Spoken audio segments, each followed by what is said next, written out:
नमस्ते दोस्तों, स्वागत है आप सबका फिर से एक बार नए व्लॉग में। मैं हूं पुतुल पूजा, स्वागत करते हैं आप सभी के मेरे चैनल पर। तो दोस्तों, कैसे आप सब? उम्मीद करती हूँ सभी अच्छे होंगे और मैं ठीक हूँ। लेकिन बच्चों की जो हालत है, मुझे लगा था सुधर गया है, यानी सही हो गया, लेकिन मैं गलत थी, उल्टा और बिगड़ गया।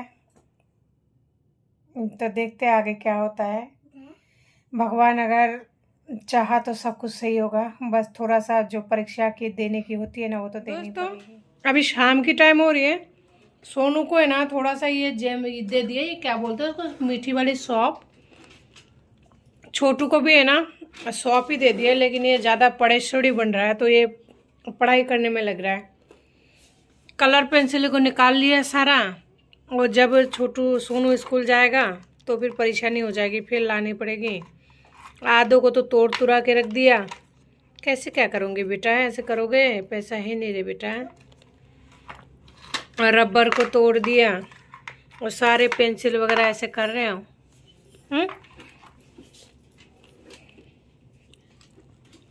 वो पढ़ने में लगा हुआ है, कलर कर रहा है, क्या कर रहा है क्या कर रहा है। और इसका तबीयत इतना ज़्यादा नाजुक बना हुआ है ना, तो मुझे लगा है ना इनका वो दवाई लेते लेते बच्चों के मुंह का टेस्ट मतलब ख़राब हो गया होगा। थोड़ा सा मीठी वाली सौंफ आती है ना, वो लेके आई थी मैं, तो वही दिया मैंने अभी। तो वही थोड़ा सा चाट रहा है, खा रहा है। दिन बच्चों की वजह से बाहर रहना पड़ता है, कभी कहाँ कभी कहाँ। देखिए घर की हालत इतनी बुरी हो चुकी है ना, यहाँ पे सिर्फ दवाई ही दवाई नज़र आता है, इसके अलावा कुछ भी नज़र नहीं आता है।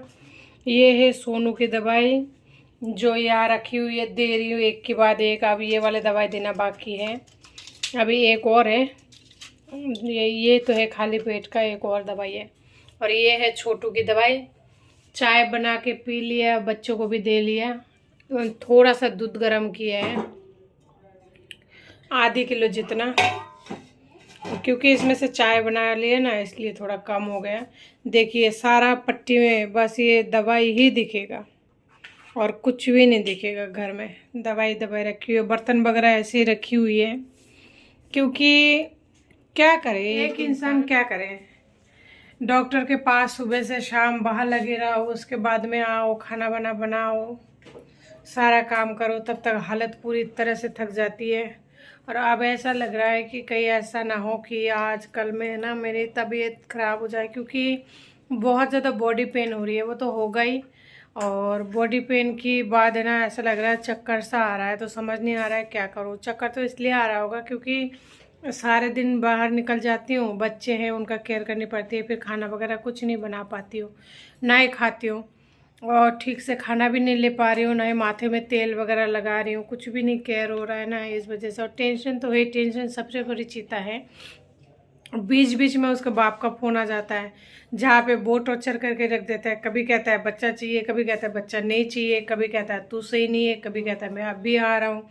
तो उसका कहने का कुछ भी आता पता नहीं है, तो इस वजह से बहुत ज़्यादा कंफ्यूज हो जाती हूँ। बहुत कभी गाली गलौज करता है, कभी क्या कहता है, कभी ब्लैकमेल करता है, कभी कहता है तुझे वही आके मार दूंगा, अब तो घर से निकल के तो देख, कभी क्या कभी क्या। तो उस वजह से टेंशन से ना दिमाग की पूरी तरह बत्ती लगी हुई है, और ऊपर से बच्चों की हालत इतना ज़्यादा कष्टी हो चुकी है, जिसके तो आप सब देख ही रहे हो जो कुछ। और मैं ऐसा नहीं कुछ अलग से दिखाती हूँ, जो मेरे पास है, जो मेरी रियल लाइफ है, जो रियल लाइफ की स्टोरी हो रही है, वो ही आप लोगों के साथ में शेयर करती हूँ। पूरा घर में ऐसे बर्तन हो जाते हैं। आज बच्चे के कपड़े सारा गंदे पड़े हैं, पता है, सारा घर गंदा पड़ा है। अगर एक इंसान है वो घर से निकल जाएंगे सारे दिन के लिए, आते आते शाम ढल ही जाता है, चाहे आप किसी भी काम के लिए जाओ। शाम नहीं, और अगर सुबह तक मतलब दोपहर तो हो ही जाता है, और अगर कोर्ट में और थाने में निकल गए ना तो आपको शाम हो जाती है। तो इस वजह से घर का काम होल्ड हो जाता है, और घर का काम होल्ड हो जाती है। जैसे रात को आते हैं तो आके डायरेक्ट खाना बनाना पड़ता है, दोपहर का आओ तब भी खाना खिलाना पड़ता है बच्चों को। अगर सुबह बना के जाती हूँ तो खाना आके खिला देती हूँ, और अगर नहीं बना के जाती हूँ ना तो फिर आने के बाद बनाना स्टार्ट करती हूँ। तो इस वजह से टाइम बिल्कुल ही नहीं मिल पाता है। आज पता है, आज एक इतनी मतलब बड़ी बात हुई ना, मेरे दिल को बहुत ज़्यादा चोट पहुंची। मतलब ये जो मेरी लाइफ में चल रही है, इससे भी ज़्यादा चोटें आई। ऐसा चोट आई कि जहाँ मैं मतलब बोल के बयान नहीं कर सकती कि मुझे कितना दर्द हुआ। दर्द होगा स्वाभाविक है, किसी भी माँ के लिए शायद दर्दनाक ही है, क्योंकि मैं भी एक माँ हूँ। जो चीज़ मेरे लिए बहुत ज़्यादा दुखदाई है, तो शायद आप लोगों के लिए भी वही दुखदाई होगा। मुझे लगा नहीं था कि मेरी बात का, यानी एक माँ का बात का है ना, एक बच्चे पर इतना ज़्यादा असर कर जाएगा। मुझे लगा अभी तो ये बहुत छोटा है, लेकिन उस पर बहुत ज़्यादा, मतलब बहुत ज़्यादा असर कर गई थी। तो आज के बाद है ना, मैं इस बात को दोबारा बोलूँगी नहीं। एक्चुअली बात हुआ ही हुआ है कि सोनू है ना, एक्चुअली दोस्तों मेरे है ना घर पे आटा ख़त्म हो गए थे, ठीक है। तो सोनू बोल रहा था कि ना मम्मी सुबह रोटी नहीं खाई, तो थोड़ा सा है ना रोटी खानी है। तो मैंने कहा रोटी कैसे खाओगे, आटा नहीं है घर पे, आटा ख़त्म हो गया था। मैंने तो मतलब ऐसे मजाक में कहा था, मुझे नहीं पता था कि बच्चे किसी भी बात को इतना सीरियसली लेते हैं, और ख़ास करके अभी बड़े होने वाले हैं ना। तो मुझे मतलब सोच नहीं पाई थी कि इस बात का इतना बुरा असर पड़ेगा उस पर। तो मैंने कहा कि रोटी कैसे खाओगे, आटा नहीं है तो रोटी कैसे बनाओ, और आपके पापा तो पैसे भी नहीं दे रहे ना। तो फिर है ना मैं ऐसे कह के, और मेरी जो पड़ोस में है ना एक भाभी जी आई हुई है, वो थोड़ा ठीक है, तो उनके पास बैठ गई बात करने के लिए। ऐसे ही जो भी औरतें बातें करते हैं ना, ऐसे बैठ गई थोड़ी देर के लिए। मुझे नहीं पता था कि इस बात की मतलब उसने सोच लिया या कुछ। तो ये सीधा चला गया दुकान, हमारी गली में दुकानें ज़्यादा दूर नहीं है, 10-12 बिल्डिंग छोड़ के। तो वहाँ पे जाके बोला दुकान में कि है ना आज है ना हमारे घर पे आटा नहीं है, आप है ना हमें आटा दे दो, और मम्मी के पास पैसे भी नहीं है। तो हम मैं है ना सुबह से रोटी भी नहीं खाई हूँ, और हमने किसी ने भी नहीं खाया है, तो आटा दे दो। तो भाभी जी जानती है मेरे को, तो गली में से ही दुकान है तो सामान तो लाते ही है। तो उन्होंने क्या किया, 5 किलो का जो लक्ष्मी भोग का आटा का थैली आता है ना, उसमें से मतलब 2 किलो आटा निकाल के और तोल के रख दिया। और इस बात का पता मुझे तब लगा जब है ना मैं शाम को गई दूध लाने के लिए। तो मुझे बोला आपका लड़का आया था, तो आपने उसे आटे के लिए पैसा नहीं दिया, तो मैंने उसको वैसे ही देने के लिए ना आटा तोल के रख दिया था 2 किलो, पर वो दोबारा आया ही नहीं। तो मुझे वो वापस आके बोला कि मम्मी मैं दुकान गया था, आटा मांगा, लेकिन मुझे किसी ने दिया नहीं। तो मैंने कहा आप पैसे तो लेके नहीं गए, तो फिर आपको कौन देंगे आटा।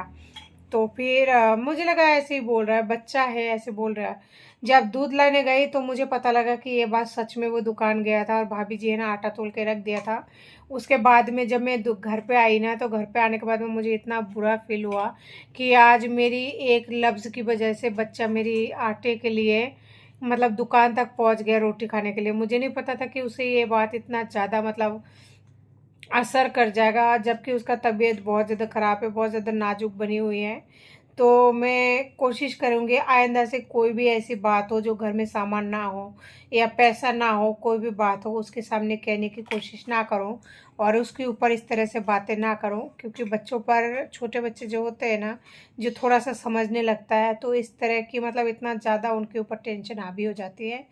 तो भगवान मुझे माफ़ कर देना आज की इस गलती के लिए। मुझे नहीं पता था कि इतना बुरा असर होता है। आइंदा से ऐसी बातें बच्चों के सामने कभी नहीं कहूँगी। तो दोस्तों अभी बाबू को है ना दवाई वगैरह दूंगी, खाना वगैरह खिलाऊंगी। तो इसी के साथ आज की वीडियो को एंड करती हूँ। मिलती फिर किसी नए वीडियो के साथ में। उम्मीद करती हूँ आपको हमारी वीडियो अच्छी लगी होगी, और अगर अच्छी लगी होगी ना तो प्लीज़ लाइक शेयर सब्सक्राइब करें। और तब तक के लिए नमस्ते, जय हिंद।